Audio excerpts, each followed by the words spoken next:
जैसे शतरंज के खेल में सतर्कता आपको जिताती है, वैसे ही क्राइम गेम्स के मामले में सतर्कता आपको बचाती है।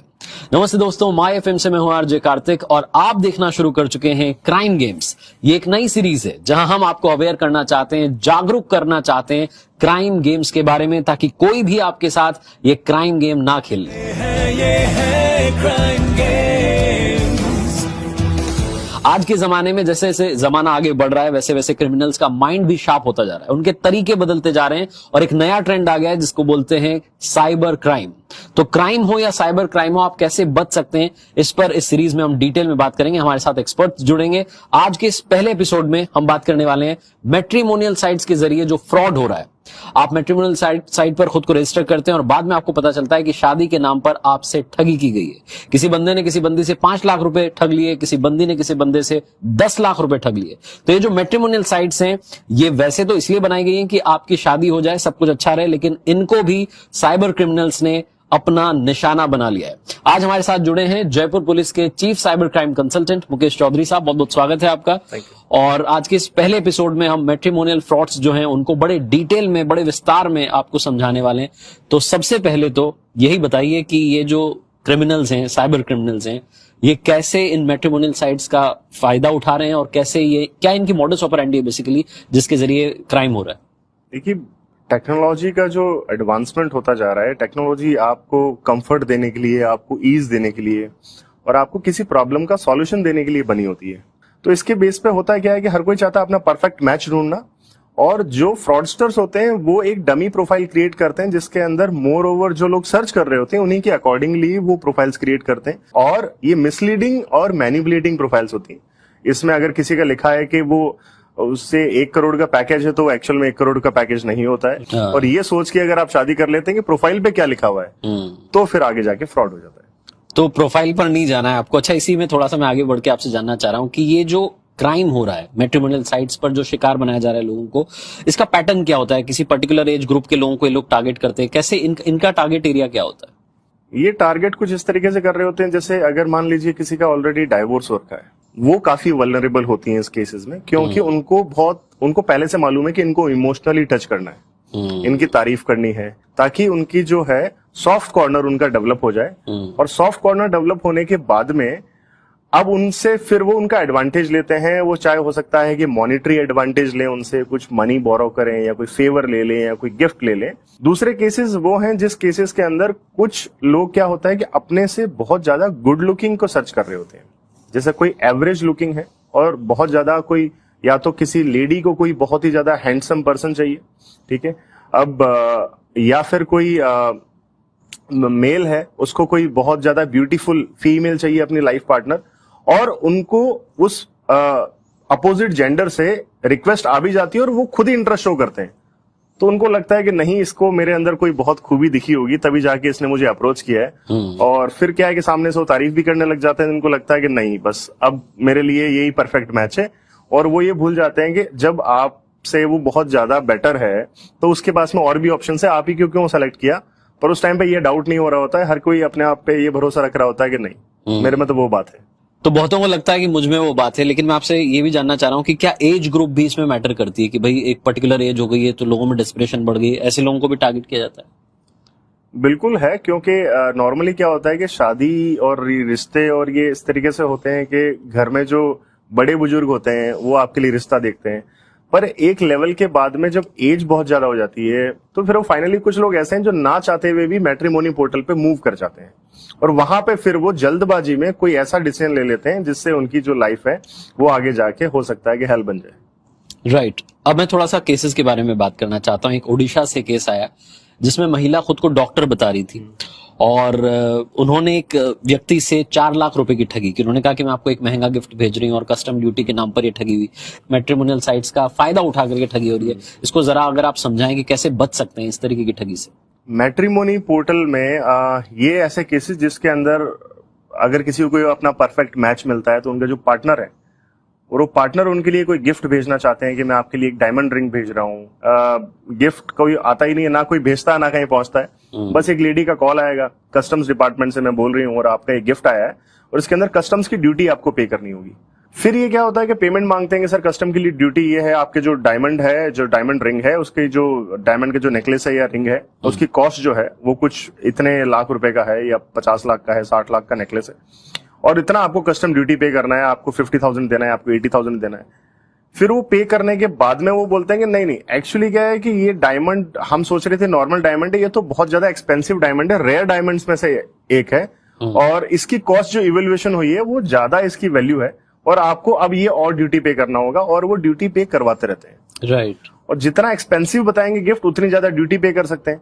पे करते टाइम पे जो ये विक्टिम है ये सोचना बंद कर देते हैं कि हम जिस अकाउंट में पेमेंट कर रहे हैं वो तो एक पर्सनल अकाउंट है, वो तो एक गूगल पे का वॉलेट है, पेटीएम का अकाउंट है, या किसी इंडिविजुअल का एक पर्सनल अकाउंट है, कस्टम्स डिपार्टमेंट का तो है ही नहीं ना। और अगर इतना आप अमाउंट पे कर ही रहे हैं, आप चले ही जाइए, ट्रैवल कर लीजिए वहां पे उसको लेने के लिए। राइट। अमाउंट कैरी कर लो साथ में, वहीं दो पेमेंट, कोई आपको रिसिप्ट भी मिलेगी, कोई आपको गवर्नमेंट ऑफिसर भी मिलेगा, पर आप अगर वहां जाने की बात करेंगे तो वहां कोई मिलेगा ही नहीं, क्योंकि ऐसा होता ही नहीं है कभी। राइट। तो आपने ये जो बताया, अभी आपने बताया कि महिला जो है उसको लगता है कि नेकलेस आ रहा है, यहाँ पर तो ये था कि इसमें तो महिला ने कहा था कि मैं गिफ्ट भेज रही हूँ, तो ये केस दोनों तरफ से चल रहा है। अब इसमें तो बात आ गई कि ग्रीड जो है वो कहीं ना कहीं शामिल है, कि भाई लालच आ गया कि पैसा जो है मेरे पास कोई महंगा गिफ्ट आ रहा है, महंगा सामान आ रहा है। लेकिन कई बार ऐसा भी देखा जा रहा है इन मैट्रिमोनियल साइट्स पर जो फ्रॉड्स हो रहे हैं कि इमोशनली ब्लैकमेल किया जा रहा है। एक पुणे का मामला आया था सर, जिसमें जान पहचान होती है, बात होती है, चैटिंग होती है, और फिर जो है कहता है सामने वाला कि मेरी मम्मी जो है बीमार है, आईसीयू में है, आपसे थोड़ी मदद चाहिए, तो वो पैसे ले लेता है और 91,000 रुपए की ठगी होती है। दूसरा एक मामला आता है, यहाँ पर तो सिर्फ चैट हो रही है, दूसरा एक मामला आता है जिसमें तन्मय नाम का बंदा खुद को कहता है मैं इसरो में ऑफिसर हूँ, और वो मिलता भी है और महंगी होटल में ले जाता है, महंगी गाड़ी में बैठाता है, इम्प्रेस करता है, और इस तरीके से फिर वो गिफ्ट्स के नाम पे ठगी करता है। तो इन मामलों को इनसे कैसे बचा जाए? देखो, कभी कभी तो क्या होता है कि साइबर क्राइम और आईटी एक्सपर्ट होना जरूरी नहीं है। आपके अगर बेसिक कॉमन सेंस भी काम नहीं कर रहे हैं तो प्रॉब्लम हो सकती है। जैसे आपने बताया इसरो में है वो, तो क्या इसरो वालों के पास में ये लाइफस्टाइल या ये काम करने का ये इतना टाइम होता है कि आप थोड़ा समझिए, आप क्योंकि आप जानते ही नहीं हो इंसान को, स्टार्टिंग से आप बिलीव करना कैसे स्टार्ट कर रहे हैं। और ये सारे क्या है कि सोशल इंजीनियरिंग के पार्ट है, इसको सोशल इंजीनियरिंग ट्रिक्स बोलते हैं। सोशल इंजीनियरिंग में होता क्या है कि आप सामने वाले ह्यूमन के ब्रेन से खेलते हैं, आप उससे वो करवा लेते हैं जो वो हो सकता है कि डायरेक्टली नहीं करता, बट उसकी साइकोलॉजी समझते हैं आप कि देखो पहले इसके ऊपर थोड़ा इन्वेस्ट करना होगा, कुछ खर्च करना होगा, फिर बताना होगा मेरी लाइफस्टाइल तो ऐसी है और मेरे पास पैसों की कोई कमी नहीं है, ताकि एक लेवल के बाद में अगर मैं इनसे कुछ पैसे बोरो करता हूं या करती हूं तो मुझे वो मैं बोरो कर पाऊं बहुत इजीली, और मुझे वो कहीं से अगर वो और किसी से लेके भी मुझे पेमेंट दे तो उसे कोई प्रॉब्लम नहीं हो, उसे ये डाउट नहीं हो कि पैसे वापस नहीं आएंगे। तो जो एक थंब रूल मुझे समझ में आया वो ये है कि आपसे रिलेशनशिप में जैसे कोई बंदा या बंदी आपके साथ आता है रिलेशनशिप में, आपको पैसे अगर वो डिमांड कर रहा है तो आप समझ जाइए कि भैया यहाँ पर खेल जो है बड़ा होने वाला है। दूसरी बात सर मैं आपको बताना चाह रहा था कि जयपुर का एक केस सामने आया जिसमें बहन ने भाई की प्रोफाइल क्रिएट की क्योंकि उसकी शादी नहीं हो रही थी, तो उसको सीए बता दिया गया, फेसबुक वगैरह पे उसकी अच्छी सी प्रोफाइल बना दी, रिश्ता भी आ गया उसके लिए, एक लड़की की शादी भी हो गई। शादी के बाद जो है लड़के के घर वालों को मालूम चलता है कि ये लड़का ना तो सीए है और ये तो जॉब भी नहीं करता है, तो घर पर बैठा रहता है दिन भर। तो एक ऐसा मामला जिसमें पूरा परिवार इन्वॉल्व था, पूरे परिवार ने मिलकर के एक तरीके से ये शादी के नाम पे फ्रॉड किया है, ऐसे मामलों में कैसे बचा जा सकता है? कि ऐसे केसेस में जैसे किसी से रिश्ता हो रहा है, कोई इंजीनियर है जिससे रिश्ता हो रहा है या कोई डॉक्टर है जिससे रिश्ता हो रहा है, तो आप अपने साथ जब लड़के को देखने जाते हैं या उससे बात करने जाते हैं फैमिली वालों से, तो किसी डॉक्टर या किसी इंजीनियर को साथ ले जाइए ताकि वो एमबीबीएस से रिगार्डिंग या इंजीनियरिंग से रिगार्डिंग कुछ क्वेश्चंस कर ले। राइट। तो जब वो कुछ क्वेश्चंस करेंगे तो समझ में आएगा कि सामने वाला क्या, मतलब आप स्मार्टली और कनिंगली पता करने की कोशिश कर रहे हैं कि क्या वो इस फील्ड से है। अगर वो इस फील्ड से है तो उसके अकॉर्डिंगली रिस्पॉन्स आएगा, रिप्लाई आएगा। तो इस तरीके से आप स्मार्ट चेक कर सकते हैं उस पर कि क्या वो इस फील्ड से है नहीं है। थोड़ा बहुत आपको बैकग्राउंड के बारे में आपको डाउट रख के चलना होगा। आप सिर्फ एक पीस ऑफ पेपर या एक वेबसाइट पे क्या लिखा हुआ है उसके बेस पे कंप्लीटली ट्रस्ट नहीं कर सकते, आगे जाके प्रॉब्लम्स हो सकती है। क्योंकि आगे जाके अल्टीमेटली ये होगा कि अगर वो बिल्कुल काम नहीं करते हैं तो हो सकता है कि उनकी लाइफस्टाइल खराब हो सकता है कि वो बहुत ज्यादा अल्कोहलिक हो या ड्रग एडिक्ट हो, ये प्रॉब्लम्स भी हो सकती है। क्योंकि अगर कोई इंसान कुछ काम नहीं करता है तो उसमें और भी बहुत सारी प्रॉब्लम्स हो सकती है जिससे वो मैरिज जो है वो आगे जाके स्टैंड नहीं कर पाए और डाइवोर्स की सिचुएशन आ जाए और वापस से आप उसी स्टेज पे आ गए कि अगला रिश्ता आप वापस से किसी मैट्रिमोनी वेबसाइट पे ढूंढ रहे हैं। तो क्या ये मैट्रिमोनियल साइट्स भी रिस्पॉन्सिबल होती हैं जो वहां पर इंफॉर्मेशन प्रोवाइड करवाई जा रही है उसके लिए, क्या हम उनको रिस्पॉन्सिबल ठहरा सकते हैं? देखो, मैट्रिमोनी वेबसाइट आपका बैकग्राउंड वेरिफिकेशन नहीं करती है, ठीक है।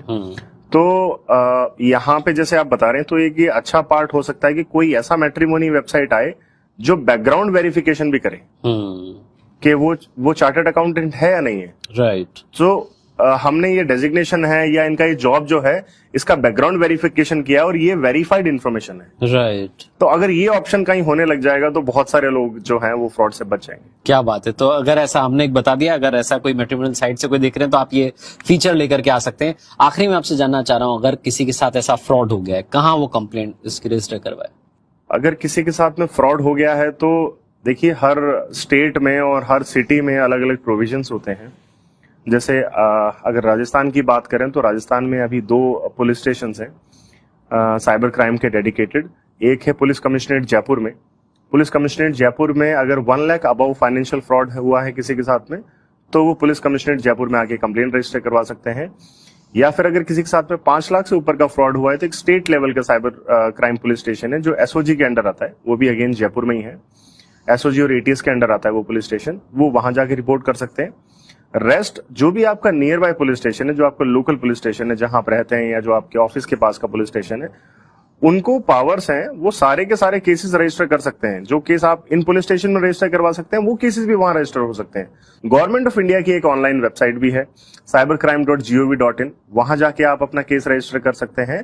और अगर किसी के साथ फाइनेंशियल फ्रॉड हुआ है तो गवर्नमेंट ऑफ इंडिया का एक हेल्पलाइन नंबर है 1930, इस पर कॉल करके आप रिपोर्ट कर सकते हैं। इससे होगा ये कि इससे बहुत फास्ट एक्शन होता है।